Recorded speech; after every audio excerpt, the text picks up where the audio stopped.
Okay, we're recording. Great, excellent. Good morning, everyone. We're calling to order the West Haven Subcommittee of the Municipal Accountability Review Board for Tuesday, January 25th. This is a virtual meeting and all materials have been properly posted on the Municipal Accountability Review Board website. The first item for business today is the approval of the minutes for December 14th, 2021. Motion? Motion to approve, Bob White. Thanks, Bob. Second, Tom Hamilton. Thanks, Tom. All right, any discussion? Any edits? Great, seeing none. Julian, you'll take care of the vote. Mr. White, Yes. Mr. Hamilton, Yes. Mr. Felsigno, Yes. Secretary McCaw, Abstain. and have either Mr. Egan or Mr. Egan or Ms. Shaw join the meeting.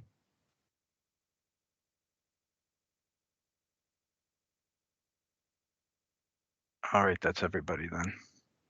Okay, very good. The minutes pass. So we have a pretty robust agenda today. We will begin with an update on the Resnick audit. We'll spend a good deal of time focusing in on the Memorandum of Agreement with respect to the compliance and corrective action plans from audit findings, which will lead us into an update on the status of open and new positions that are critical to implementing the corrective action plans that have been under discussion for some time. And finally, the mayor and the team will give us an update on the ARPA funding plan and how the resources from the federal government will be invested for West Haven's long-term recovery. So we're going to begin with a Resnick audit for members of the public. The Resnick audit was put in place by the Office of Policy and Management to address suspicious activities concerning the use of federal funds. I'm going to turn it over to Kim Murley-Counison, and she'll give us an update on where we're at with Cone. Thank you. Good morning, everyone. So Resnick is conducting their field work. They were on site last week on Friday, and at this time, the city still owes some outstanding items to Cohen and has been asked to provide that to them by this Friday. And hopefully that will all occur so that their field work can complete, and then they can move on to actually drafting their report. Thank you, Secretary.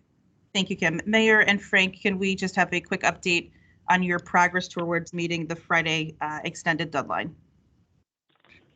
Sure. So I met with the mayor and a couple of members of her team yesterday. We went through the entire list of items from Resnick, and those have been divvied up between members of her team. I know that they are in the process of trying to pull together all that information for me, and I am taking care of whatever items have not been assigned to others. Thank you, Frank. Do we expect to have all of those items complete for Friday close of business? That is my expectation. Very good. Any questions on the Resnick audit update?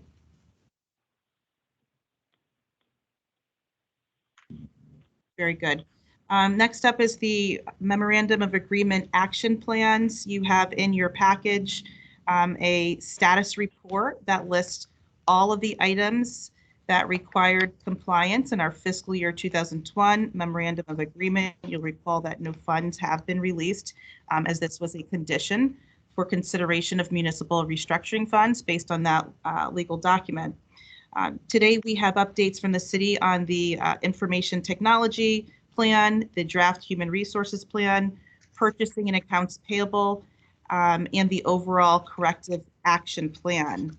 Those 4 items comprise a portion of the items that are in the overall compliance requirements in that MOA. So we'll begin by allowing the city to provide us with an update, and then we'll go back to the other items that we don't necessarily have documents on today to ensure that we are touching on all of the open items. So first up is the Munis Development Implementation and Training You'll remember that this originated from the 2018 Bloom-Shapiro report, that recommended the city make greater use of Munis to automate financial processes.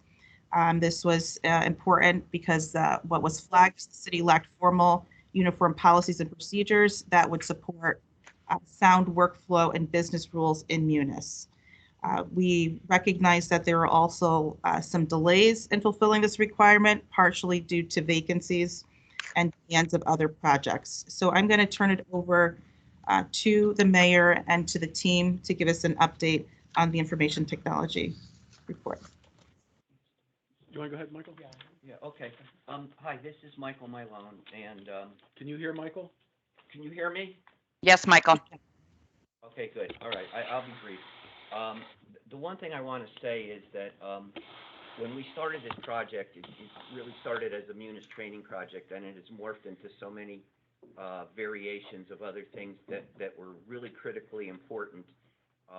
And the underpinnings for the Munis training, and a part of the delay really is attributed to that.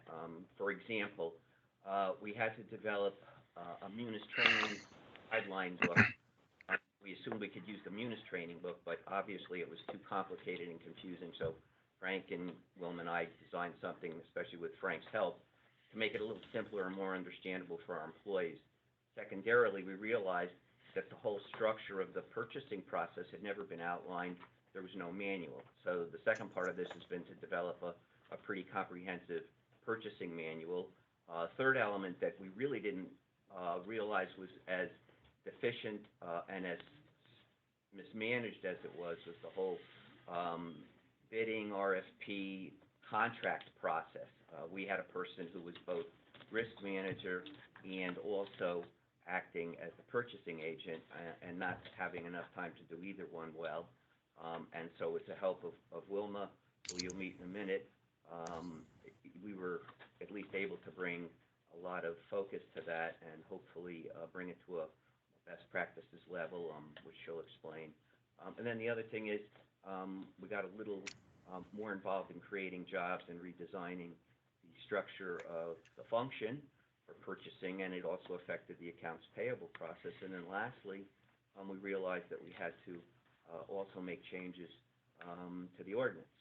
So this has become a little bit more than we had anticipated. We think we have everything well in hand, but it's just taking a little time, and we'll give you a progress update. We've made some, I think, real good progress since last month, but as we talk around the table, you could be the judge of that. So what I wanted to do was start with Wilma, who is our purchasing consultant, who has had many years of purchasing background in the city of Meriden and other places, and came to us through the South Central Regional Council of Governments. And she's been on board for about 10 weeks and has spent a lot of time concentrating on that area, which has been very deficient, the bidding, RFP, and contract process. So I'll let her give you a brief overview of what's going on there, and then we'll take you through some of the other items that we've addressed in the last month. Good morning, MARB members. Can you hear me? Yes, we can. Yes. Thank you. Welcome, Wilma. Thank you. If you could speak a little bit louder, it's a little difficult to hear. If you could speak directly Yeah, into no the problem. microphone. Is that better? So my name is Wilma Petro. I own WC Petro Consulting. It's a procurement and project management firm. Just a little background, I spent 26 years in the city of Meriden, and before that I spent 5 years in the town of Fairfield, and prior to that I was in private industry. When I got here, the documents were very, very old and basically unusable for my purposes. So we have, along with their attorney, Doug Corning, who is a contract and forms attorney and very good, I think, we have rewritten the entire back of the purchase order, which is important because obviously the purchase order is a contract and we have 17 terms and conditions on its back. We've rewritten all the boilerplate for bidding documents. We've rewritten all the boilerplate for RFP documents, and now no bids go out unless there's a contract attached.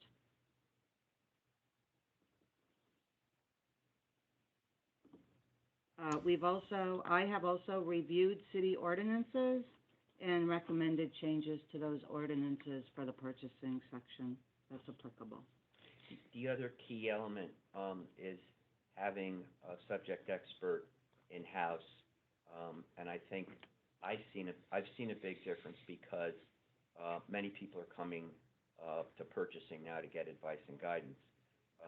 We had a purchasing agent for many months, and then when we did have somebody helping out, they were splitting their time between purchasing and public works.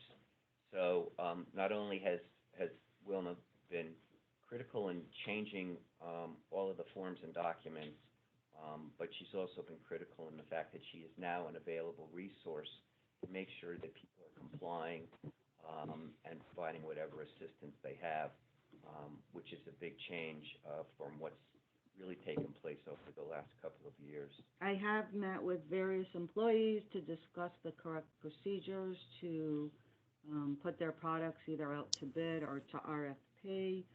We've ensured that correct processes are used, and currently I'm a victim of my own success. I have about 7 RFP and bids on my desk to do, and a formal written. The other thing we've seen too, Frank said, maybe it's just happenstance, but we've seen the number of bid responses increase too, which is a healthy sign of, some advanced degree of participation and interest on the part of vendors. Well, no, I maintain long vendor lists and believe in actually sending the correct vendors a solicitation rather than waiting for them to see it either on the city website or in the New Haven Register. We recently did a walkthrough for an architect project, and we had 32 architectural firms in attendance. That's a good point, because I'd forgotten what was happening is the city was relying just on advertisements, and that's not the best way to attract people, and Wilma has aggressively pursued vendors with sending them all of the notices whenever there's a bid or an RFP process, and it does make a big difference. I didn't mean to diminish your importance and contribution. No, I just wanted you to know why it happened. No, I know, it wasn't happenstance, but Please do not, Michael. Thank you. Question for you, Wilma. Can you speak to the city's policies with respect to the rules on competitive solicitation versus sole source? Are they documented in the procedures? What internal controls have we built in to ensure that, city departments are complying? Well, as far as sole source, we all know that very few items are actually sole source. I think we've only had one project go for a bid waiver. Yeah. If that's correct. So we are letting departments know that it's either a bid or a bid waiver. And working with the finance director, he's ensuring that nothing's getting through without one of those two things happening. But I have to say, a lot of departments have come to see me, asked me the rules, and we've talked about the new procedures. I've explained how Munis will work and what to do when you need to procure something over the $10,000 bid limit. But Melissa, in answer to your question, we did write a paragraph about sole source and when it's used, how it's used, and so on. It was something I didn't want to include because the more opportunities you give people to find ways to make exceptions, obviously they will.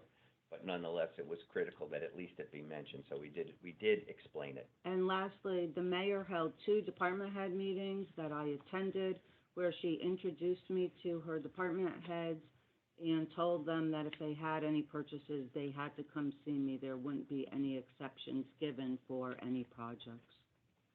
Great. Michael, Frank, and Wilma, the controls that you have to ensure that the competitive solicitation has taken place before a contract is signed off, is this all paper-based, or are you building any controls in the system?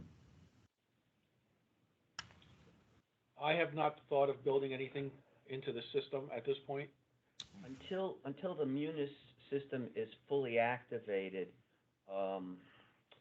it's really done now through our own diligence, oversight, reminder, and also catching things as they come through the process. but there's not an automatic trigger anywhere at this moment. No, and I have sent emails out to department heads, and I have visited those department heads in the building, reminding them that they need to get on board. One very important thing Wilma's done is she's been proactive so that she's reminded departments, especially the larger departments, repeatedly that if they have a bid coming up, don't wait until the day before you want to get it out to notify them. So at least what she's doing is she's trying to get them early in the process before they get themselves to a point where they're desperate. And I think that's helping a lot. And finally, from an accountability perspective, who are the reviewers and signatories that are responsible for ensuring compliance with, the competitive solicitation versus sole source? Because it's a paper process right now. So in your policy, it'd be important to note who what positions are ultimately responsible for ensuring that is occurring before a contract is signed off on. And we do have it in the document. The problem right now is because there's not a permanent purchasing agent. We make reference to the purchasing agent frequently throughout the document, but hopefully, we'll have somebody on board soon. But until we do, Wilma's played that role. We have the document that I think we sent up, but I don't know if Jillian received it, but I'll make sure you get a copy, Madam Secretary, just so you could thumb through it if you want to take a quick look at it. So the board should have it, the full subcommittee and board. All right, let's open up for questions on the reporting on the procurement update.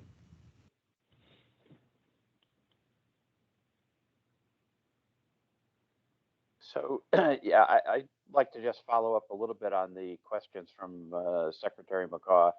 In terms of are there specific criteria or standards that are laid out in the purchasing guide that defines when the bidding process can be waived? For instance, does it talk about emergency procurements and define what an emergency is? Does it talk about what somebody has to do to demonstrate that something is truly sole source, or how much specificity is actually in the document? We like to think that, we've pretty much covered all of the types of things that can happen, and made it clear, the conditions that have to be met. And it's in the ordinance too, and we incorporated the ordinance in the manual and referenced it. So the clarity is there in terms of what constitutes an emergency in the ordinance, but we felt it didn't go far enough, and so what we did with the emergency procurement and with the sole source sections is we tried to provide examples and conditions that have to be met, and also the various staff members, department heads, that have to be a part of that discussion in order for it to be brought to the mayor's attention.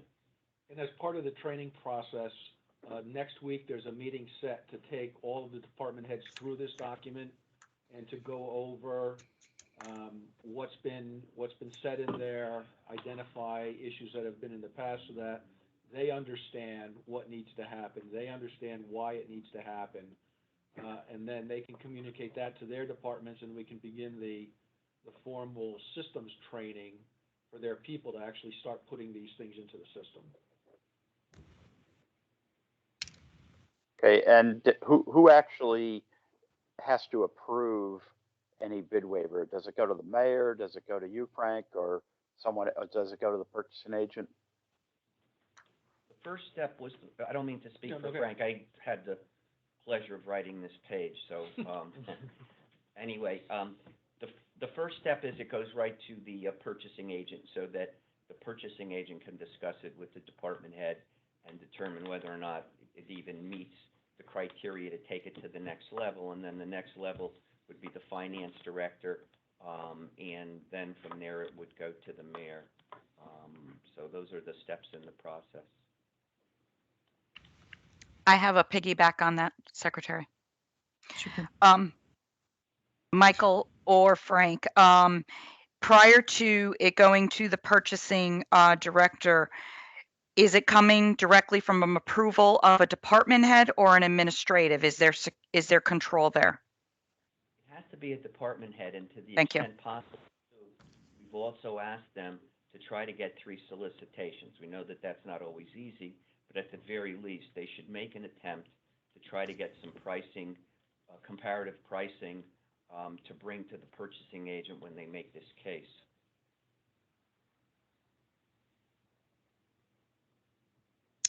Other questions? One more. Does this workflow, as you're describing, does it have certain levels where, or certain levels of approval? Are we only referring to the 10,000 and above, or is this for every single item that is a PO? Well, the department heads would have to approve every purchase order before it gets sent on. So I know, I'm they're not asking trying- about the next steps when it gets to finance, either purchasing or finance. So right now, the flow that we put in there would be that purchasing would be the first line of defense, if you will, Mhm. to go through it, review it, make sure it complies with everything. And then if it's over the $10,000 limit, it would go to finance for approval. Okay.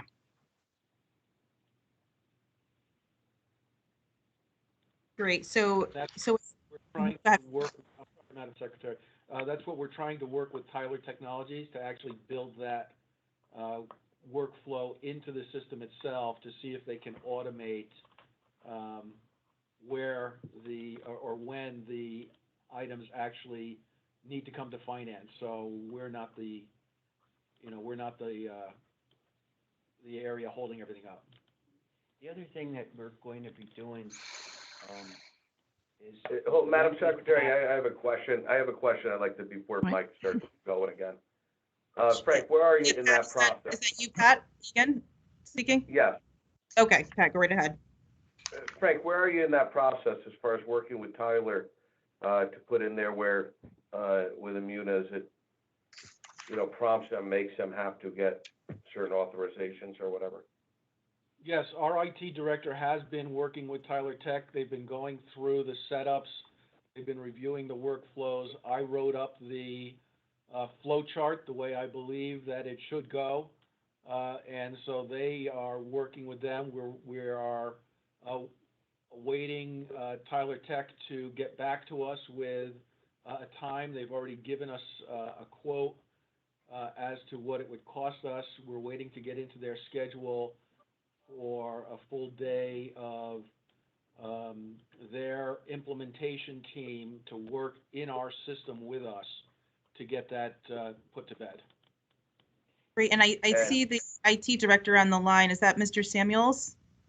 Yes, it is. Great. Mr. Samuels, would you be able to comment, and Pat, I'll let you finish. Would you be able to comment on a time frame for this particular item that we're raising to get incorporated into Munis? Sure. So what it seems like is they are trying to set up a time frame for us to be able to do this. It seems like they're saying roughly about a month or so. We just have to wait and find out exactly what date they come back with. Thank you. Pat? We don't have an exact time frame. So, okay, so a month to come back to West Haven or a month to get it implemented? No, a month to get it implemented. Okay, but you don't have a start date with them yet? No. Not as yet. They haven't scheduled anything as yet. And when's the last communication you had with them as far as scheduling? In terms of the process for purchasing, I spoke with them last week regarding this. They should be getting back to me this week. Very good. Okay. I just want to underscore something, though. Michael, I just want to make sure that Pat had a chance to finish all of the questions. Pat, did you have anything more? Yes, Madam Secretary, thank you. I'm done. Okay, and Mr. Samuels, I think this is the first time that you've joined or I've had a chance to meet you, so I just want to welcome you to to the West Haven team and to the MARB team. Welcome aboard. All right. All right. So I think for follow-up, as you continue to report out on this item, it'll be important to demonstrate that Tyler Tech did get back to you, that they've confirmed a start date and an end date for completion of this particular item, and to build that into your report here. Michael, did you want to say anything further? Yes, thank you, Madam Secretary. I just wanted to add one thing. During this period, I don't want you to think nothing's happening. What we're doing is we're doing the training on the purchasing manual, and then also what we'll be doing is a lot of the in-house training on Munis using the Munis manual that we developed, and also using all of the screenshots. Thank you. Frank developed a screenshot for every eventuality that could happen. So we could do a lot of the training even though the system isn't ready for everyone to jump on it. And I just want you to know that how we will spend the next few weeks, so that people hopefully will be really up to speed on the basics of Munis, and also have a pretty good framework for the manual. And the other thing I wanted to say is that manual is final, but it's not final, because one of the things we hope to get out of the training is feedback from the staff. And if there are things that we have in there that really don't make sense from a practical standpoint or need to be changed or clarified, obviously we're going to do that. And I know Kim and Julian might have mentioned this, but the other thing that I want to remind everyone is that we will likely have our auditors review the entire process that we've restructured and go through the manuals that we've written, just as a peer review to make sure there aren't any gaps or deficiencies or whatever else. And I think that'll be a useful undertaking on their part, because they'll just, I think, fortify the information we have available. And Michael, that's a great segue to just some perspective from OPM. You know, as we look at the items in the MOA, many of them relate back to issues or findings in prior audits, and a number of them do require newer revised policies. So as these policies and procedures are being developed, we want to bring them to the subcommittee and to the board to report out on the changes you're making. But we also believe that it's important to have an external independent review of these procedures to see to it that it meets best practices and that it really does close down those findings. So we will be working with you directly to determine whether that is indeed your auditor, as long as they find that they can complete that in a timely fashion, or whether or not we need to bring other resources so that MARB members, we can have an external consultant come back to this group and say, we've reviewed the policy in full, here are the highlights of it, but we find that it satisfies industry best practices as well as closes down the audit findings. So this is just one area where that coordination with OPM and West Haven will need to occur. Questions? Frank has his hand up. Frank? Yes, Madam Secretary. I just wanted to also say that I'm actually pleased that when we sent out the instructions and the screenshot documents for the employees to be able to do some what we were calling kind of self-training in the system, it did generate questions. For example, how can I go in and see where my purchase order is in the flow? How can I see if anything has been transacted against it yet? So those particular questions have led to developing additional documents that they can include in their manuals on how to mine the data for themselves and keep on top of their own activities rather than having to wait for finance to respond to them. Thank you, Frank. Other questions or discussion on the procurement report today? There is a line item, Secretary, and I don't know if you want to hold off when you do one talk about all staffing, but we do need a staffing update on those purchasing positions. But your choice, Secretary. Why don't we go ahead and kind of do it policy by policy? So Frank, can you give an update on how we're doing with the recruitment and timeline for bringing folks on board? Sure. We did post the position for the director. We did receive, I think it was 28 or 27 responses, Those were narrowed down. We had interviews this week, and the finalists we are going to be bringing in for a second round, and we're expecting to conduct those hopefully next week. Very good. And I see that you have on the schedule, a goal to have a new procurement director hired and in place on or around February 28th. I am, if everything goes as expected, we should have that position filled by then. Excellent. Excellent. Any questions on the recruitment efforts? All right. Seeing none, we skipped over the information technology plan. So I'd like to shift to a report out on the progress on the IT front. So I don't know if we're turning it over to Mr. Samuels. Yep, Jermaine's gonna handle that, and Jermaine is our IT manager, and we're happy to have him aboard. He's been a great addition.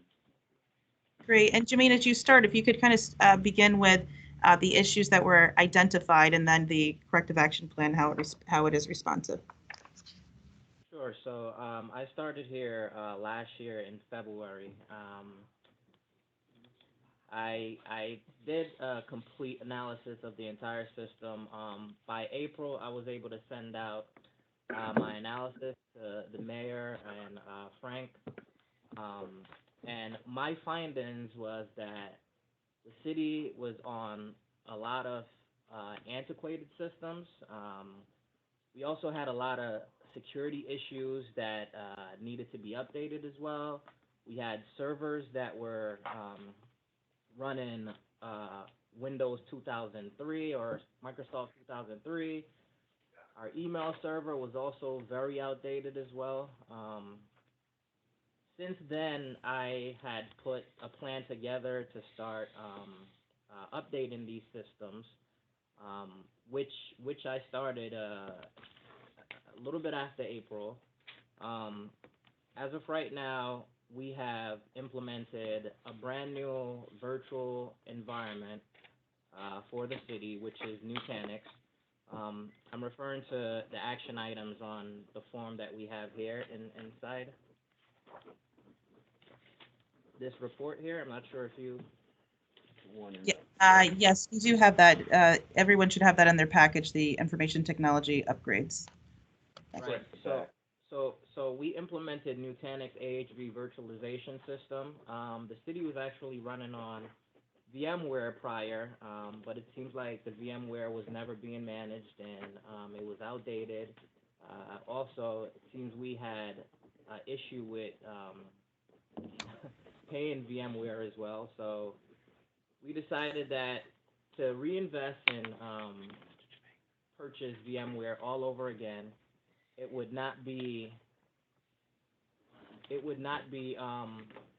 feasible to implement VMware again. So what we did is we implemented Nutanix AHV. So far, everything has been great in terms of implementing Nutanix. We've migrated a lot of the antiquated servers such as 2003s, 2008. We've upgraded them to 2019 servers.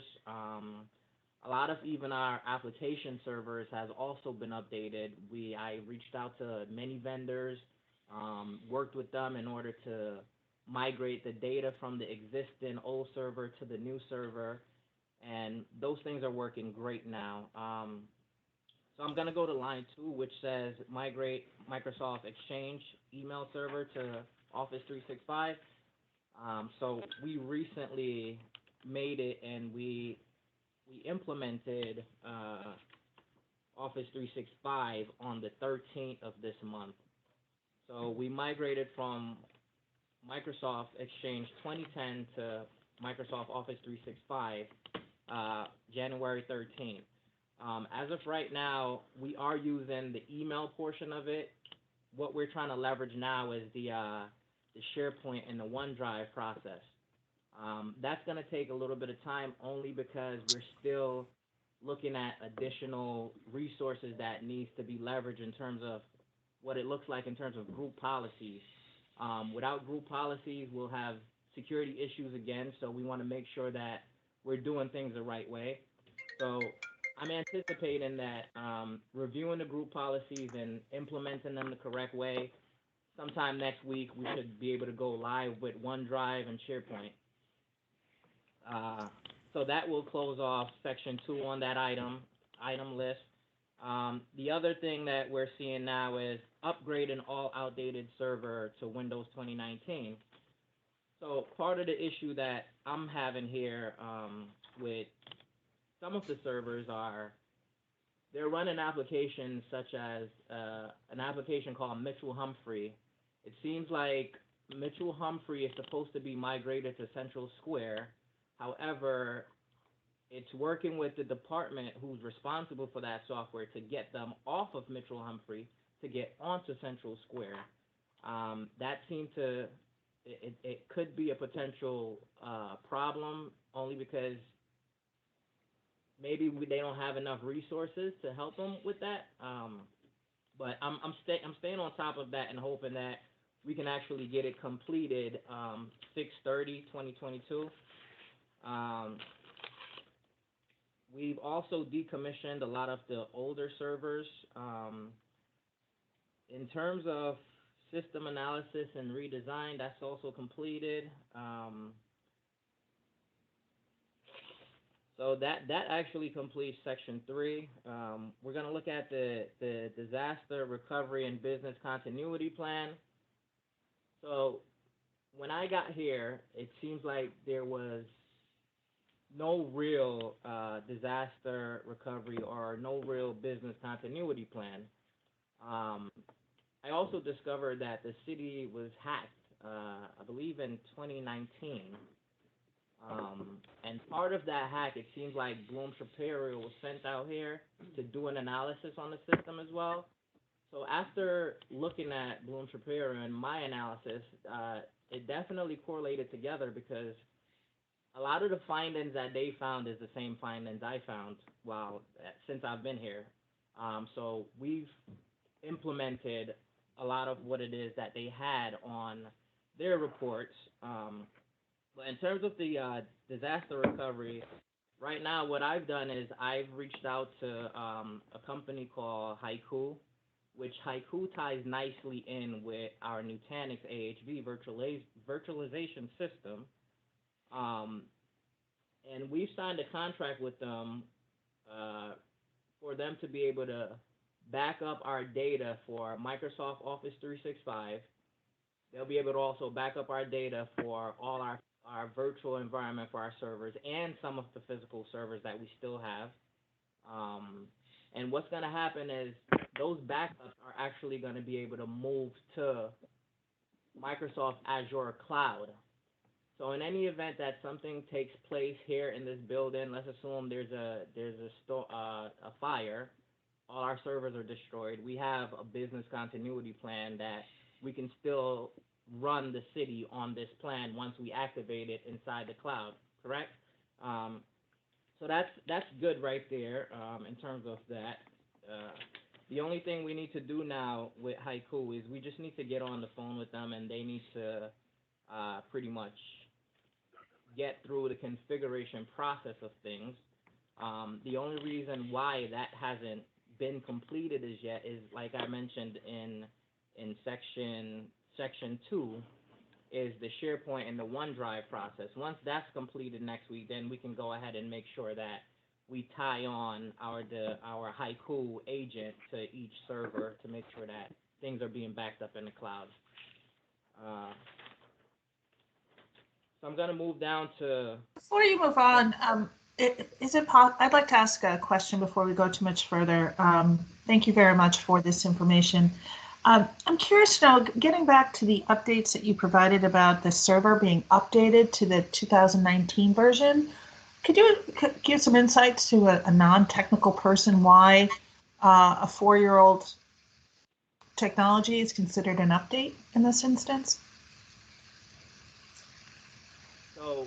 So the servers that was here was 2003, and you had 2008 servers, right? So the reason for the update is because Microsoft had suggested about 2.5 or 3 years ago that companies need to get off of that platform because Microsoft is not able to push out any more security updates to these servers. So they warn us in advance. Seems like, I don't know if it was a funding thing, but we weren't able to get off in time. And because of that, what happens is there's security holes in the system, right? Because Microsoft is no longer pushing out any security updates. And because we can't get those security updates because Microsoft is saying we're done, it's at end of life, right? We could no longer support it. So this is the reason why it is that we have to update to a later server to make sure that we are secure. Understood. So I guess if I should reframe my question, is the 2019 server the most recent technology available to the city, or is it what the city can afford? No, Or both? 2019 is the most recent right now. Okay. They have started releasing the 2022 servers. However, it's important that we understand that with the 2022 servers that was recently released, there is a lot of bugs that's in them as well, and Microsoft has to continue to fix those. So why not be on a 2019 server that we know that it's been working for a long time because a lot of companies been on it. So, you know, the best action of plan was to get on 2019 instead of moving to 2022. Thank you for clarifying that. Appreciate it. No problem. So, any more questions? No, Jermaine, you can finish your report out. Thank you. So the other part is just upgrading all the operating systems in terms of the computers that we have here. Again, we have a lot of Windows 7 machines here. Now, I'm not sure if you guys may know, but Windows 7 is also at end of life, and it's been at end of life for a long time as well. And again, that poses a security threat to the city's information. Again, we're talking about 60,000 plus residents' information that can potentially be hacked again and be held as ransomware. So in terms of upgrading that, there's some funding in the budget, but I've been working with Frank to make sure that we get the correct amount of funding we need to upgrade all these Windows 7 machines to Windows 10 machines or even Windows 11, because what I'm seeing with 11 again is that Munis, for instance, Munis don't seem to work with Windows 11 just yet. So we can't move to Windows 11 until Munis can stabilize Windows 11 to work with their platform. So Windows 10 seems to be the best option right now as well. Jermaine, before you move, I just want to ask Frank to give a status update on where you're at from a financial and budget perspective to meet the needs to get those computers upgraded to Windows 10. Have you reflected that in your budget projections for West Haven? We're actually putting that into the capital plan for fiscal 23. Jermaine has worked up his plan and sent it to me last week. And in light of the risk, Frank, that Jermaine just presented to us, obviously fiscal 23 is 6 months away. You are projecting a surplus. To what extent could we incorporate some progress on this in fiscal 22 in lieu of using capital? Absolutely, absolutely. We've started looking at that. I just don't have that analysis completed for you, so I didn't want to present anything. But yeah, we are looking to try to implement as much as we can and fix whatever we can to protect the city. Great. We'll look for an update at in your next financial report on what the cost would be to implement now, and to incorporate that into your general fund projection. Sorry, Jermaine, to interrupt you. You want to finish number 5? Yeah, no problem. So the other thing I want to do is a vulnerability assessment and penetration testing. Now, the problem with that is I kind of want to overhaul the system first based on my findings, and then hire this company here that we've been using called Perimeter Watch to come in and do a vulnerability assessment, which what they would come in and essentially do is they would look at the systems, and they would see if there's any back doors that is still open for the perpetrators to get in. And so what they would recommend is that we close these doors, we tighten up our security even more. But before we do that, what we would like is we would like to purchase or at least get a network engineer on board to redesign our network. It seems like there's also a huge issue with our network as well. I also discovered during my findings that there's my predecessor had ordered a service, which is, I believe it's Crown Castle, which he built a network, it seems, and the network has never been used. Now, in order for us to interface and use that network, we can't just say we're going to use the network right now. We have to redesign our entire network in order to use that network.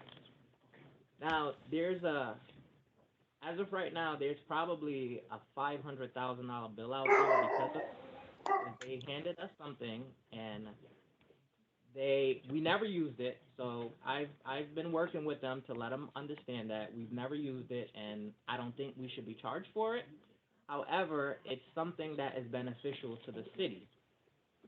But in order to leverage this system, we need a network engineer, security engineer on our team.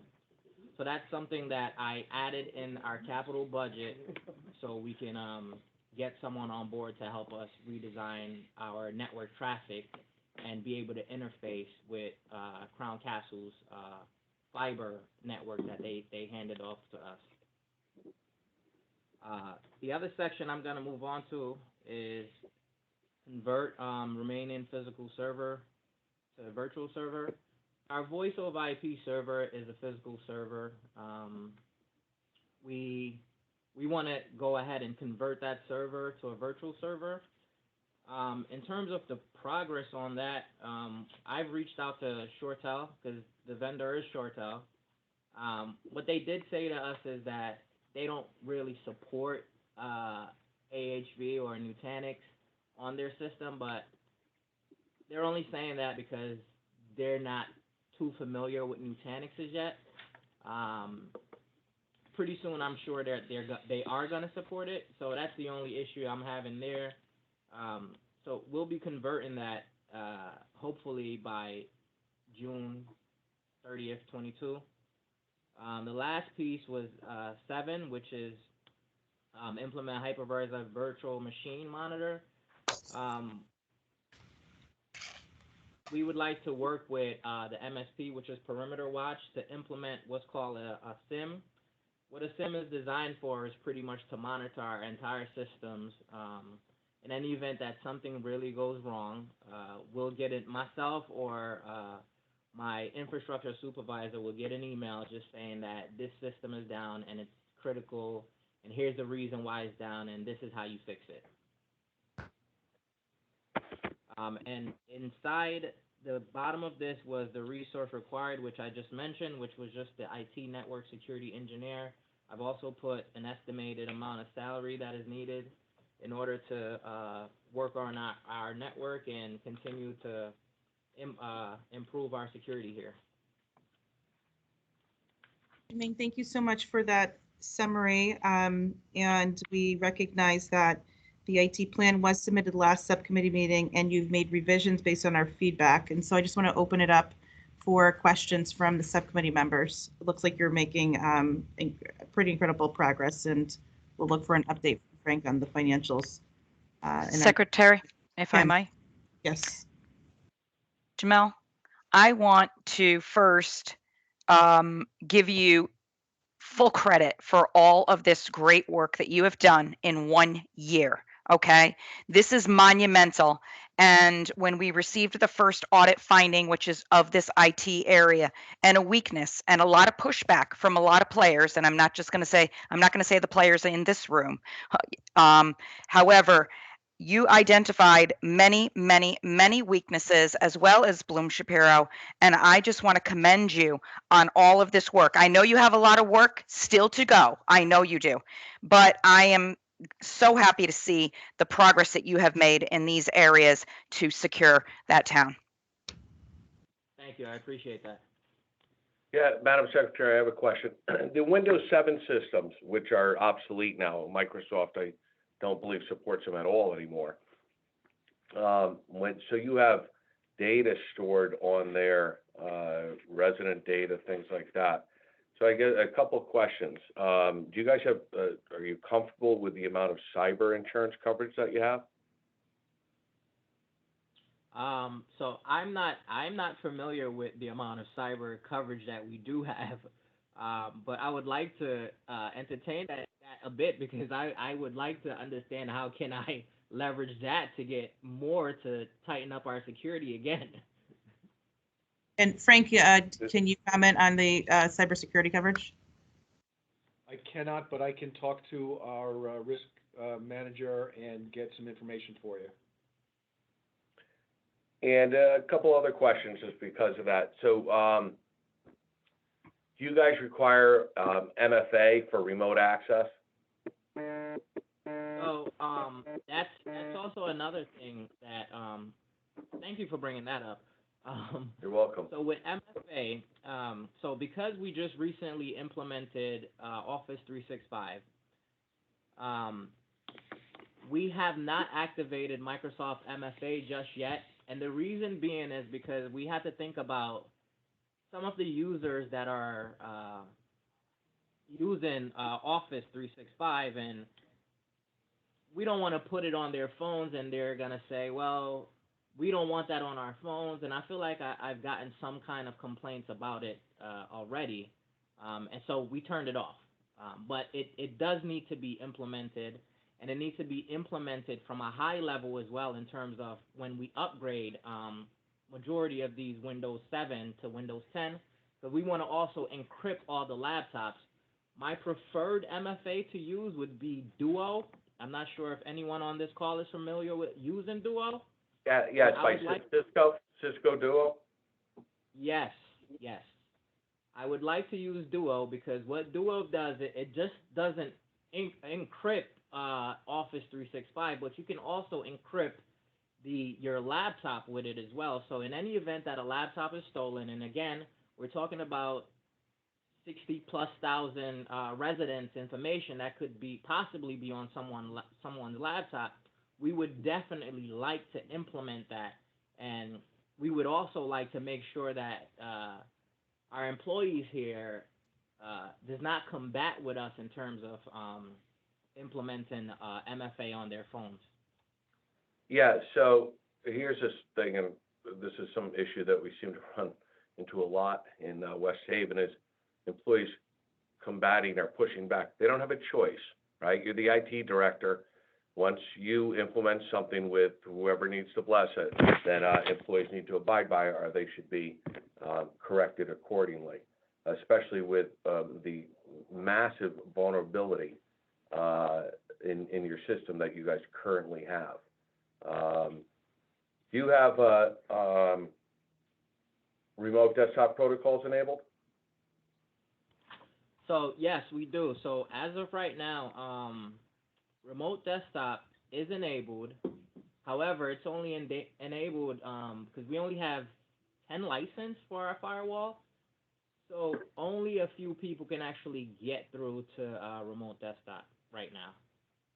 And so, but with remote desktop, you don't have, do you have require MFA for that when someone's going remote, say from their laptop at home into their desktop through, I would imagine it's only VPN access that you allow, right? Right. So we don't have the MFA just yet, but the only level of security there is they have to connect via VPN in order to get in. But to be honest, with the direction that we're moving in, Remote desktop is not something that's really going to be really used because with us decommissioning like our file server, for instance, and we're going to be utilizing SharePoint and OneDrive, the only thing that we're truly going to need is just MFA. Because there shouldn't be any reason why anyone is remoting into anything unless it's someone in the IT department remoting into a server to make sure that the logs are fine and we're not seeing any issues. Sure. Yeah, I would work on getting that done ASAP. That's pretty standard stuff that should already be there.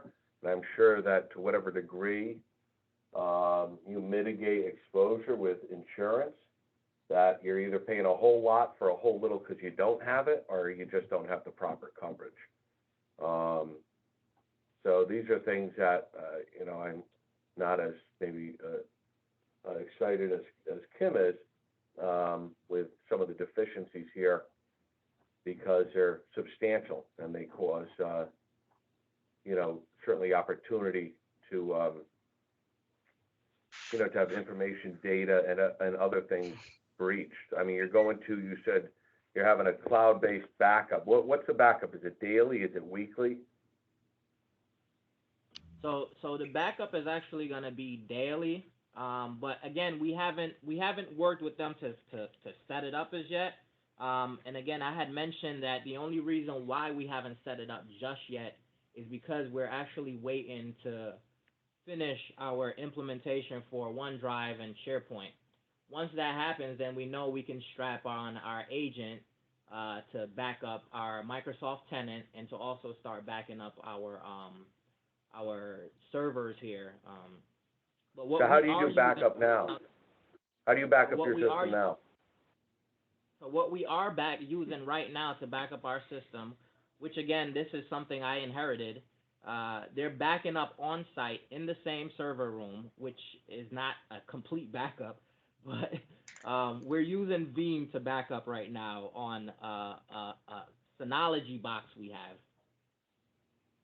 Right, and so so what is explicitly clear is that you have a significant vulnerability that needs to be closed down. We have a city that's projecting a surplus, and I think the task here is for the finance director to work with the mayor to identify the resources to protect your constituents. And I think that's very clear. What I'm appreciative of today is that we have a competent IT director at the helm. It's the first time that we've received a comprehensive report to this extent. It's identified a vulnerability that, quite frankly, the town needs to address immediately. So to be clear, the praise for Jermaine is we actually have the right staff person to get it done, and we've made progress. What's eye-opening today is there is a significant vulnerability, but I believe there's a path to lock that down. And Frank and Mayor will be looking for you to report back expeditiously that those resources are identified so that your IT director can protect your constituents and give MARB a report back that has been completed, to the credit of the issues that Mr. Egan has raised as well today. Tom has his hand up. Tom, go right ahead. Yeah, I just wanted to ask a question in terms of staffing. I do think your report today was certainly the most comprehensive we've heard, and I think it's clear you're moving in the right direction. Now, you identified the need for a network security engineer. Are there other professionals that you think that you need in order to fully support the IT needs of the city of West Haven? That's the first question. The second question for the mayor, I guess, and for Frank, is whether or not this network security engineer and any other positions that may be necessary in the IT area, are they being added to next year's budget? Yes, they are. Yes, they are. Jermaine has supplied the additional staffing request that I sent out to all the department heads. It describes what the functions of the position would be, as well as why it's needed.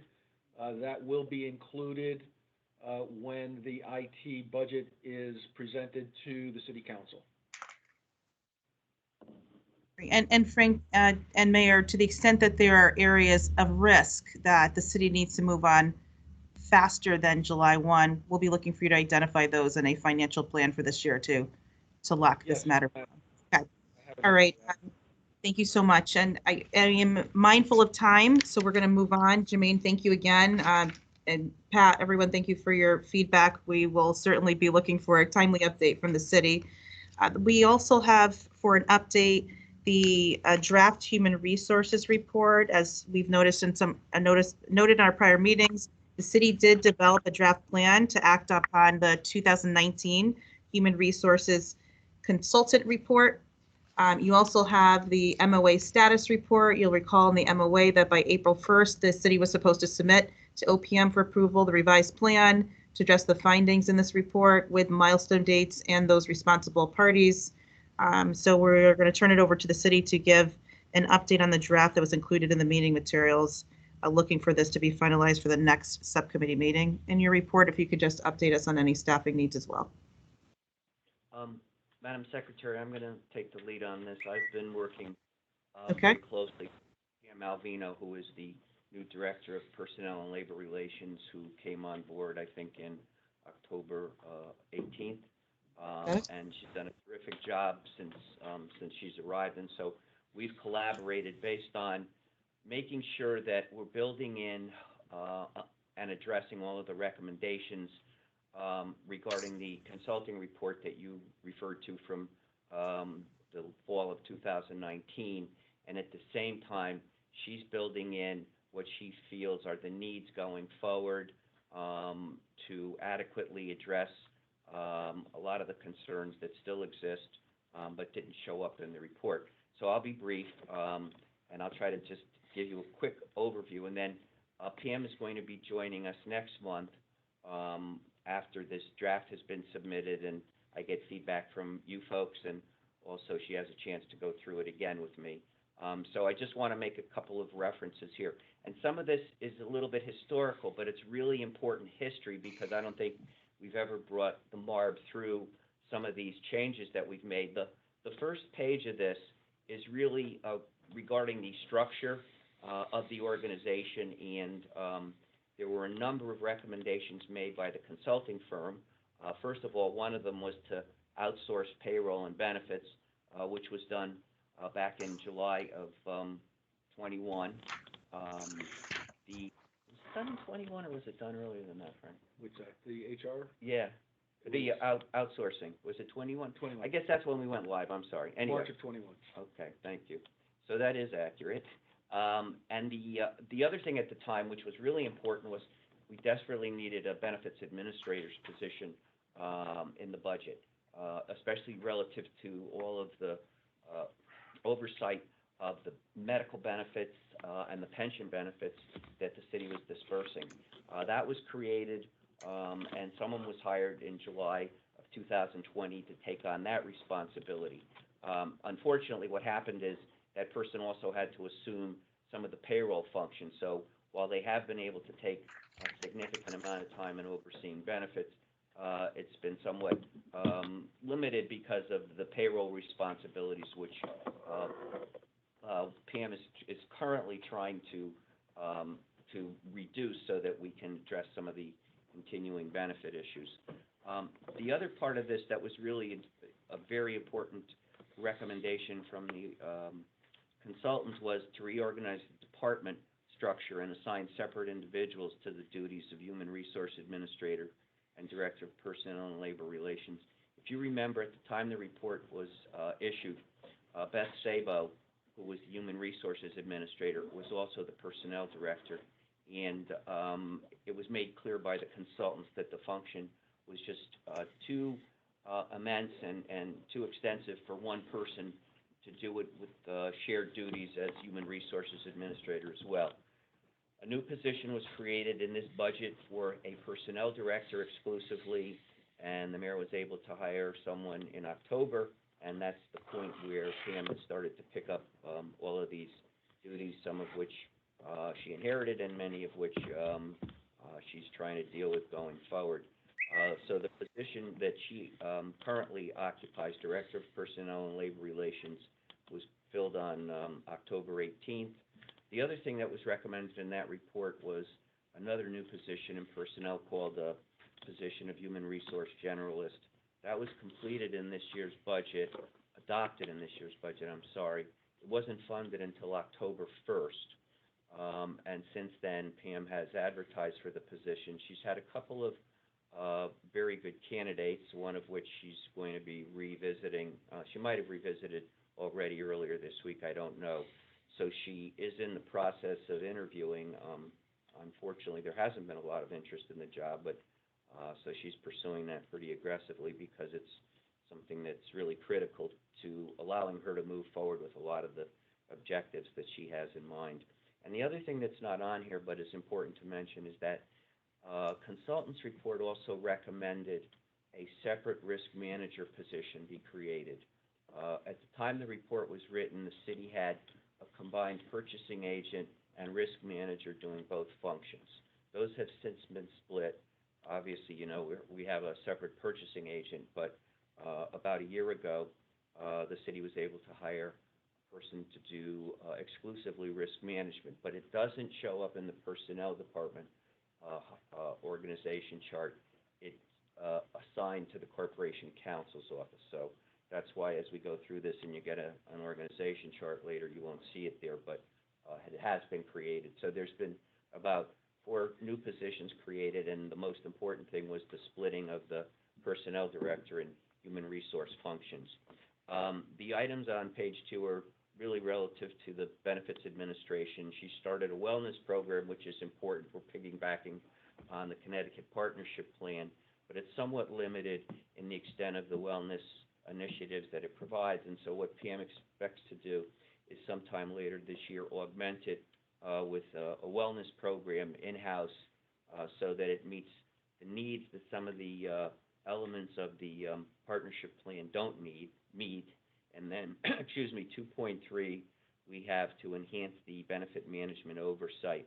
And that's the element, the issue I referred to earlier, where we hired the benefits administrator who is also taking on the payroll function, and unfortunately, that payroll function has taken up a significant amount of time to the point where we haven't been able to devote as much time to benefits as we want to. So she's actually looking into ways to resolve that.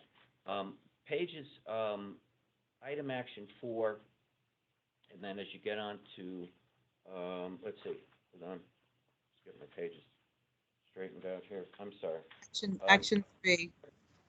Action 3 and 4 are things that were issues raised by the consultant firm, and they had been addressed by the previous incumbent personnel director, but because we wanted to make sure that everything had been done consistent with best practices and that they were up to date and fully implemented, the first order of business that Pam assumed was to go back through all of these citations and recommendations and to make sure that they had in fact been done to the level that was expected. They were still very much activated and up to date.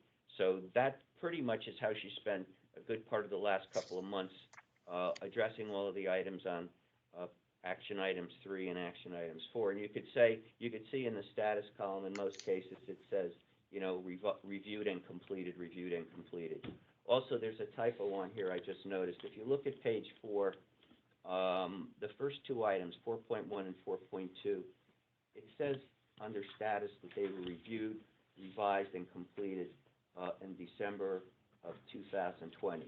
They were initially completed in December of 2020, but the review and the revisions took place in December 2021. So those 2 dates should be 2021. The milestones are right, but the follow-up was a year later when we had a new director on board.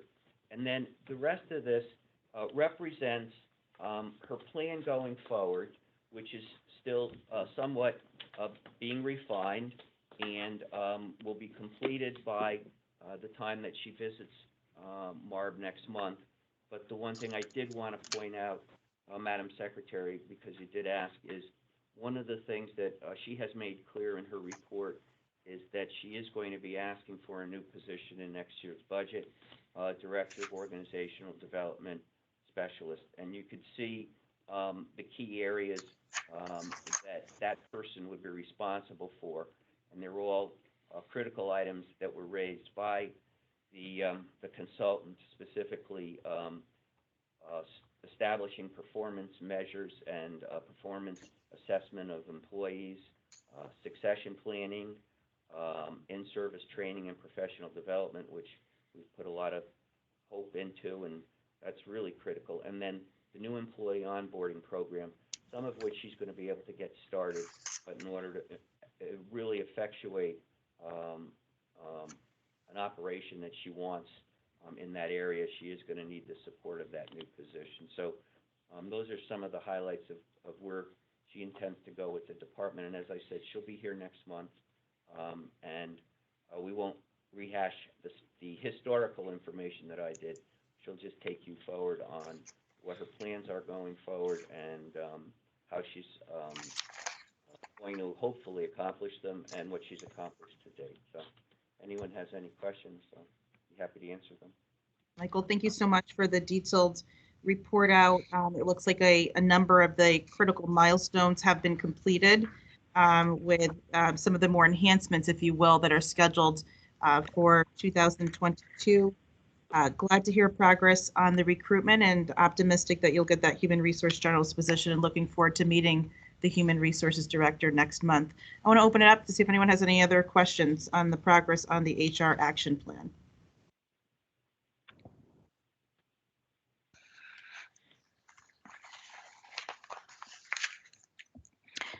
Secretary, I have one question. Sure. It would be helpful for us to understand the roles and the responsibilities of the new risk manager.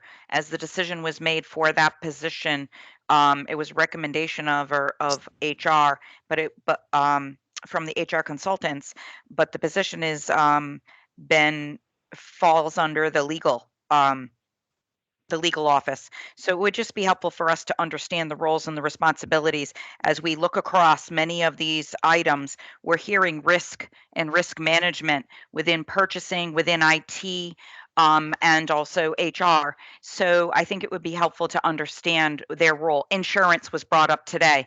I think we should have a report out on the status of insurance and those types of items. Okay, Can I just make a comment? we'll follow up. Sure. Wilma? I didn't mention it, but I did want to mention every bid is sent to the risk manager so that the correct insurance is put into each bid. You know, there's some standard insurances, but like we're bidding fireworks now, and obviously the umbrella would be $5 million instead of the standard $2 million, things like that. So she is involved in the procurement process to put in the correct insurance requirements. Thank you, Wilma. On those When we have the report out on the risk management function, I'd also like to understand the city's rationale for its placement under legal as opposed to within the finance structure. So we'll add that to a future subcommittee. Okay, so noted. Thank you so much. Other questions on the human resources report? Okay, so we're going to turn to the fiscal year 1920 corrective action plan to go through the various areas of weaknesses that have been identified. To be clear, the city has open items that remain from both the fiscal 2019 and the fiscal 2020 audit management letters. There are items on here that are closed that are self-reported, and where appropriate, the auditor will need to validate that those findings have been properly and resolved to their satisfaction. So we're going to ask the city to report on the status of the remaining open items. I will also note some of these weaknesses and findings are repeat. We have in our MOA, we have the fiscal 2019 audit findings that has a corrective action plan that's required, where we've seen a draft. And so one of the things the city will need to do is to go back through the 2019 corrective action plan and identify anything that's in that and those findings that are not addressed and reflected in this fiscal 20 audit issue list you're giving us today. So we want to be comprehensive, right? You're giving us the plan on fiscal 20. Some of those items were from 2019, and there's probably a remainder from 2019 that are not reflected here. We don't want to miss anything. We want you on solid ground. So that's to be completed after and as a next step. But I'll turn it over to you, Frank, to give us a report out on the fiscal 20 audit issues. Sure. So the open items revolve around the procurement department and some of the areas within that, including the vendor list and receiving of goods, etc. That is all being addressed as part of the overall AP procurement initiative. It is part of the document that went out, the procurement document. And it is what will be discussed at the meeting next week to make sure that the department heads understand the importance of this. The goods receipt process is part of the screenshot training that was distributed. So all of that, I'm confident will be taken care of as we finalize the procurement improvements and implementations. The other open item is around the pension plan that is also open in the 18-19. With everything going on, we are expecting to reissue the RFP to get a comprehensive overall management of the pension funds as opposed to having multiple fund managers and councils.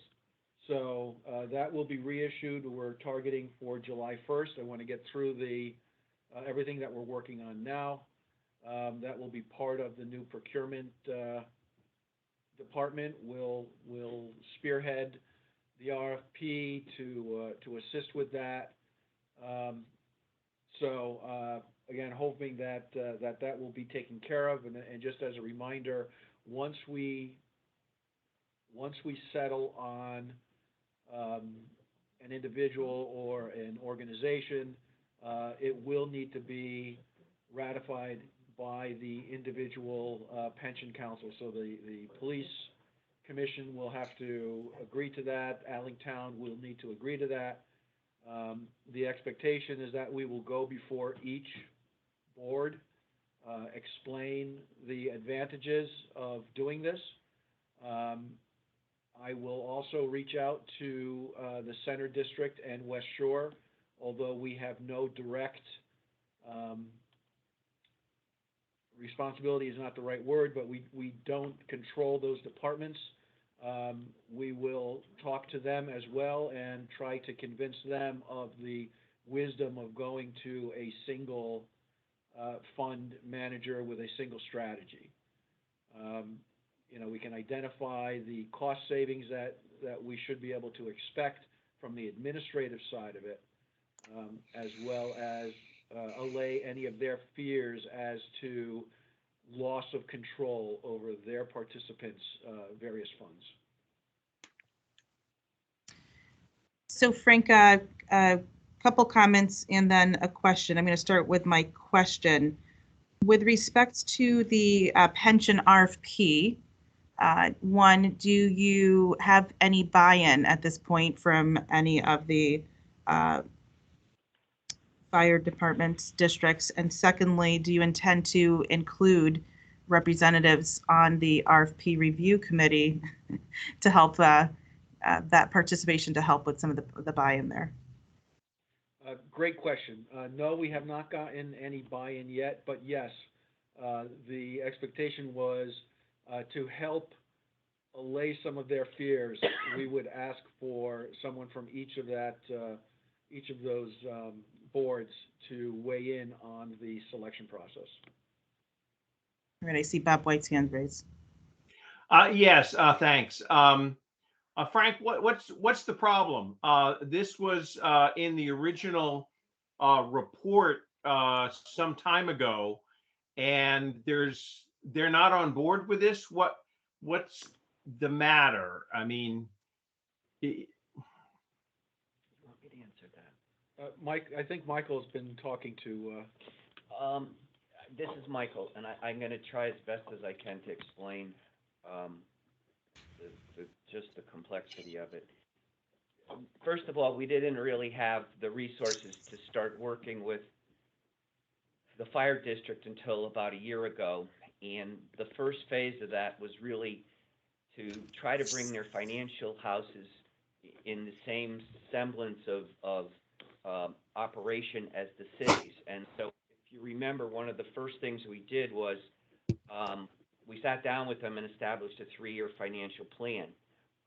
And then the other thing we did is we went through all of their financial operations with them pretty carefully to try to help them fortify what they had. They were getting grants that they were not budgeting, and so on. And also we worked with them very carefully to develop a capital budget plan and to ensure that it had adequate resources to fund it going out 5 years. In addition to that, there were a whole host of operational deficiencies and recommendations in the fire report that we tried to address. And we spent a lot of time with all 3 units, and they were very, very compliant and very responsive and put a lot of changes in place. We were also extremely concerned about the condition of the pension plan, obviously. And the first step, Bob, was to at least make sure that everyone, all 3 districts, were contributing their required ADEC.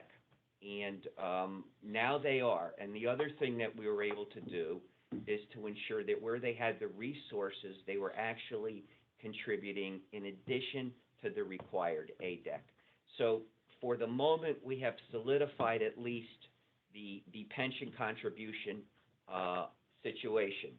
We did talk to the investment managers. We provided you with some investment results from the managers just so that we could at least get as good a picture at that moment in time of where things were. We have, at the time, broached the subject of bringing everyone together under one umbrella and having the idea of an investment manager on board, because none of the pension plans have that. They just have managers. They don't have an advisor. And so what we want to make sure is we have somebody who is actually monitoring the managers, advising them, and working with them to develop consistent and prudent investment practices. That's the next step, and that's going to be a hard nut to crack simply because, as Frank said, they each report to separate boards of commissions. And it's not to say that they're not willing to work on this with us.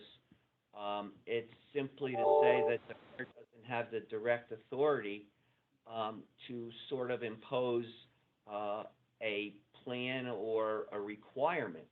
We are going to design what we hope will be a plan that makes sense to them and that they want to buy into. But getting them to do it again, when you have really long-standing entrenched relationships, is not an easy sell. And so, you know, that's why it's taken so long, and that's where we are at this moment in time. I appreciate that. Christine. I think Bob wanted to finish. Sure. He had a question. You want a follow-up comment, Bob, before I dive in? Just a comment. Yeah, thank you, Frank, and thank you, Michael. And I certainly agree with the priorities that you said and how you approach this.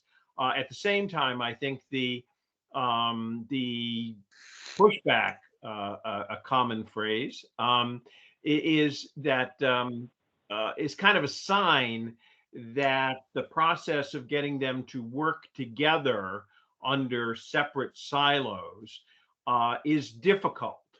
And I mean, it seems to make sense to have an investment advisor that they don't have. This is a new relationship. And quite frankly, they're struggling to add to the ADEC, which is you know, a good position to be in.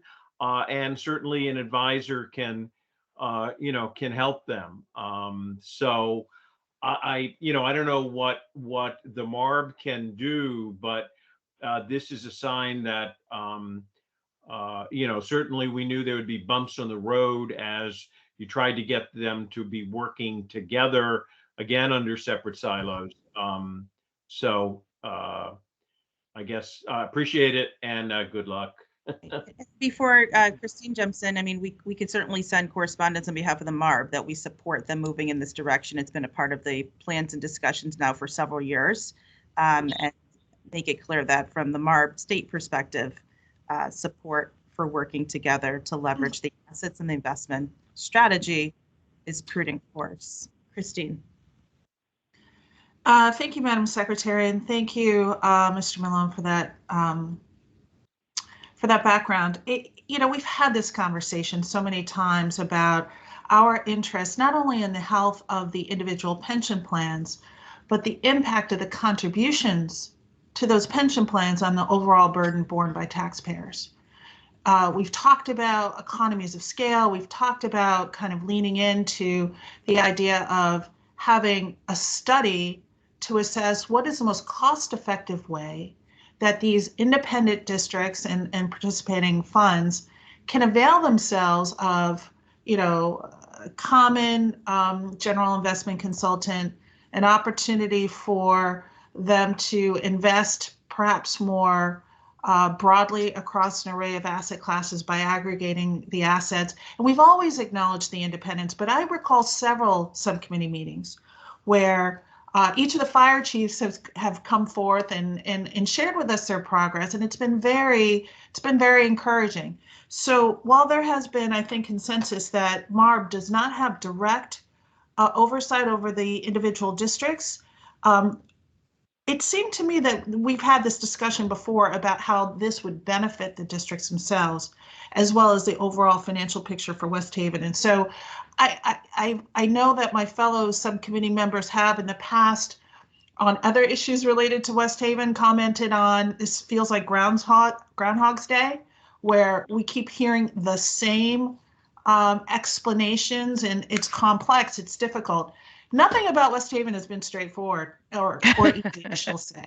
So this is no exception. And I add my voice of a bit of exasperation that we continue to identify the same challenges, and yet the solutions remain out of our grasp. I really look forward to the full participation in the RFP process, as Frank has described. I think that's exactly right, to get folks, they have a stake in this, and we're not trying to force anything on these districts, but the idea that there's no central coordinating consultant to kind of stitch together the individual approach that managers are taking it's just not best practice. That's what we're trying to get the city and the districts to adopt. So whether or not MARB has explicit oversight, I thought we had a meeting of the minds. And so it's a bit of a surprise that there's a suggestion that there still has to be some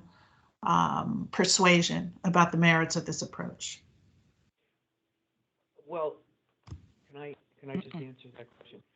I think that we gained a lot of ground when they met with MARB some 8 months ago in terms of the importance of collaboration and collegiality and commonality. The problem is that being able to feel or support the importance of it on an informal basis, and then getting to that point where they can go back and really understand it and be sold on it themselves and sell their commissioners on it after you have long-standing arrangements that are very entrenched, it takes on a different reality. There is a willingness, there's no question. They will be compliant, they will listen, they will work with us, but I just don't know how far we'll get. But I'm sure we'll get far enough that we will be able to make many improvements in the current situation. I think at the very least, they all understand that there needs to be one person who is identified as the pension advisor, because there is nobody watching the pension managers except the pension managers themselves. And they all understand that, and they all agree with that. Where we're able to go from there in terms of changing the structure of the pension management is going to be a challenge. But I do think that the idea of one investment advisor is going to be acceptable to everyone. And I hear you, and I know it's been, talked about and talked about and talked about, and I'm not here much longer, and I hope if I don't do anything else, I can at least sort of, penetrate that a little bit. So thank you for that. And just one concluding comment. While I can appreciate that MARB's involvement may be something that is voluntary for the fire districts, what isn't voluntary are the standards of fiduciary obligation. The fact is that there are independent standards which govern the frequency with which these managers are monitored, oversight standards. So we'll get to that point, and the fire districts will have to get to that point one way or the other, whether it's through collaboration with the city and with really kind of a process that they can shape, or whether it comes from other pressures. But the fact is that there, you mentioned twice long-standing entrenched relationships. That raises all kinds of flags. I know. And you. So what is the date, Frank, of this RFP hitting the street, this pension RFP? We're targeting July 1st. I don't think that can come soon enough. I agree, but until we can get, to use an old phrase, right, win the hearts and minds of those that we're dealing with. In my previous life, I did do the finances for a service organization. Our model was that we would oversee all of the scientific analytical instrumentation in the lab, regardless of manufacturer.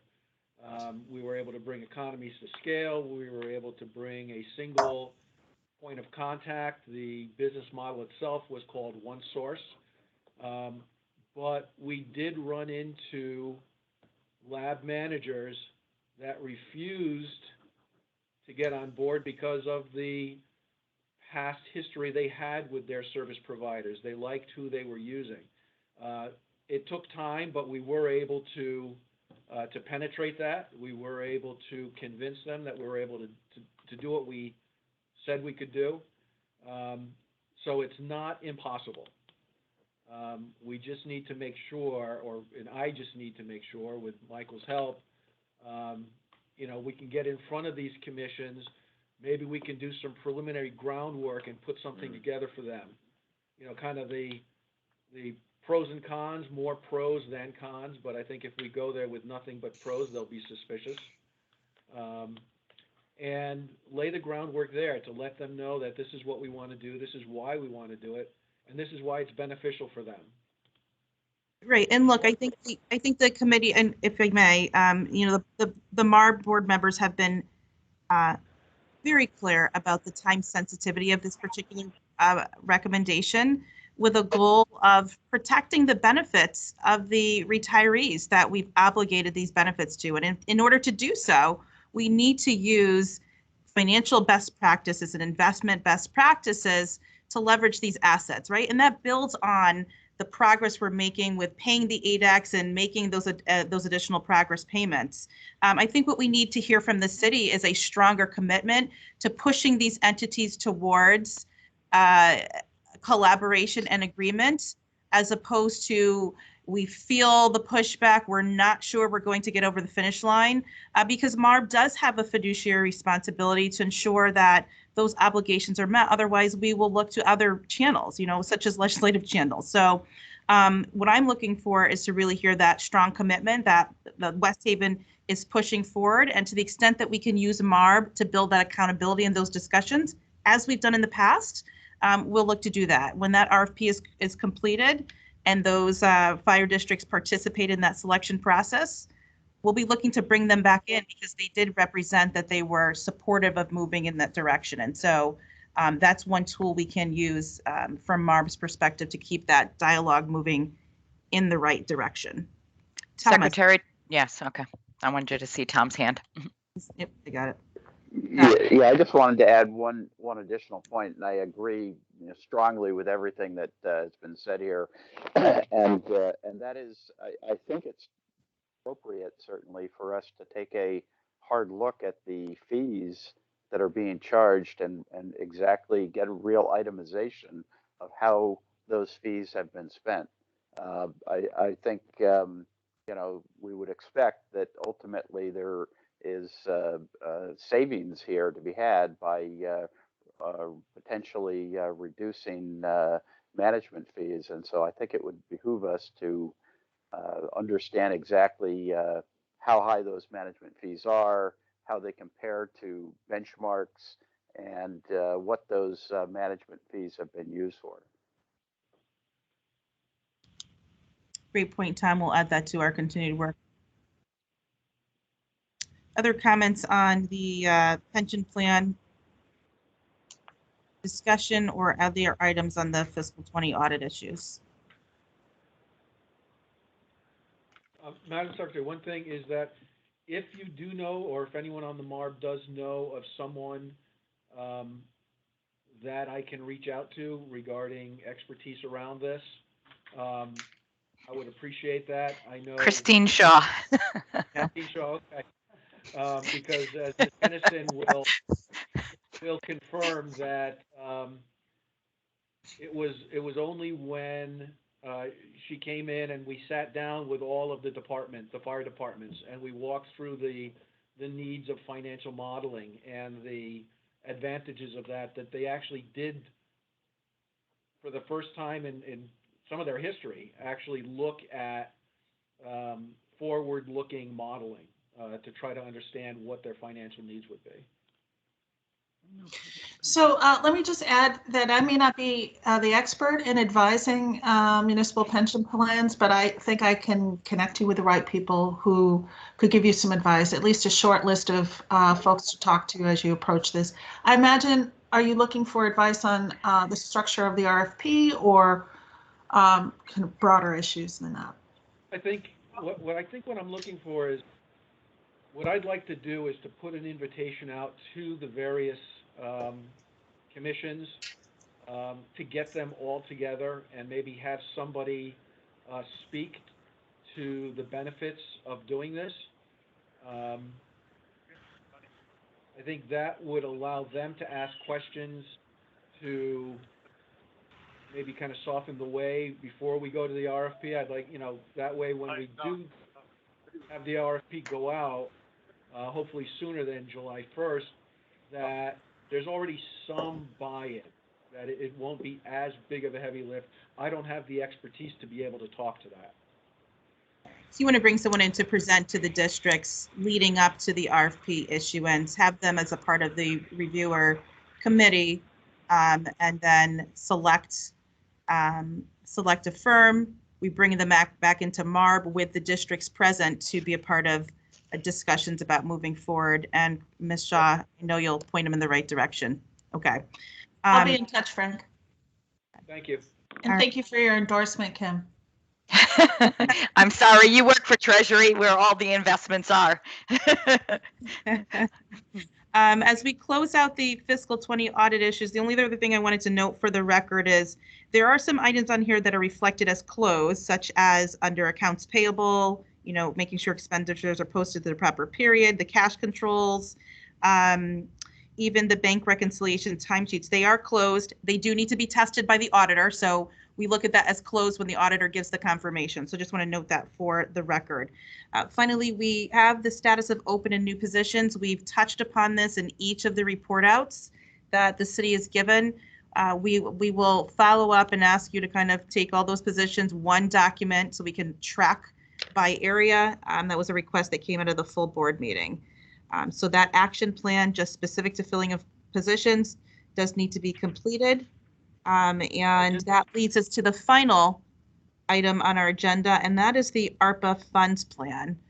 We are running tight on time, so I want to move to the ARPA plan, and we'll turn it over to the mayor. Before we do so, Frank, you had your hand raised.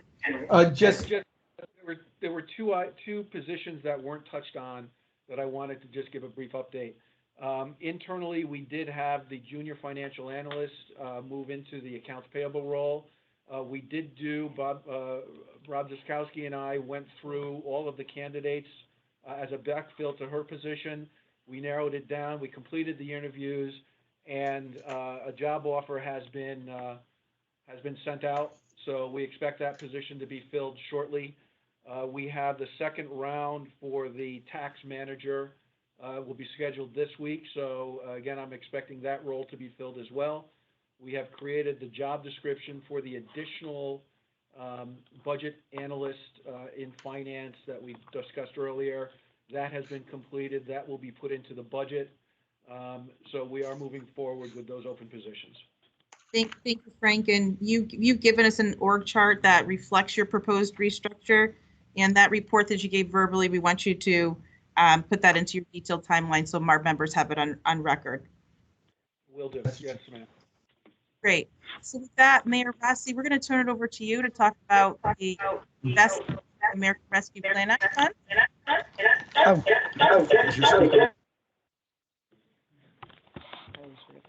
Good morning, everyone. There you go. I want everything on at the same time. It's a bad echo.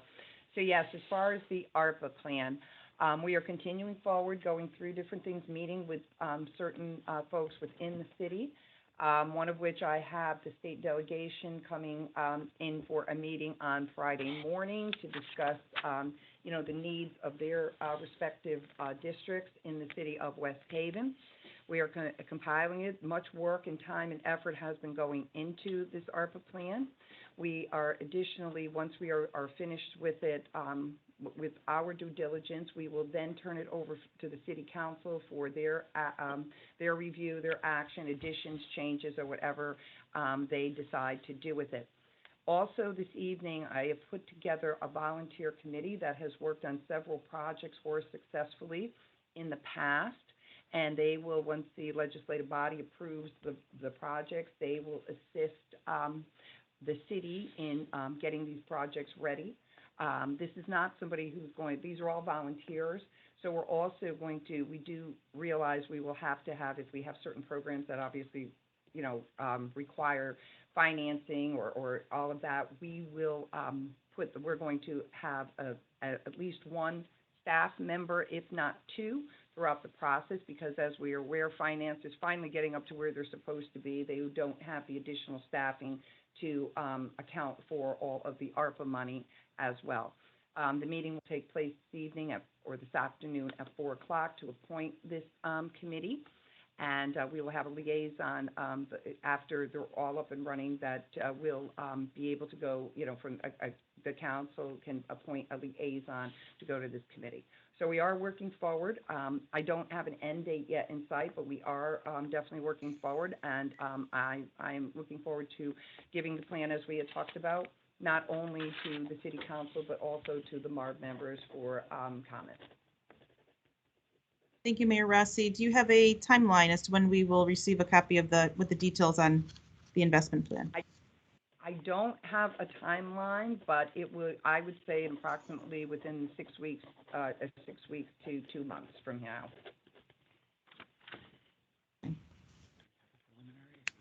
Questions for the committee? Just want to be clear on the local fiscal relief funds. The costs have to be obligated by December 31st, 2024 and expended by December 31st, 2026. So the city clearly does have significant time to utilize these funds for investment and recovery. I'm going to open it up for questions, please.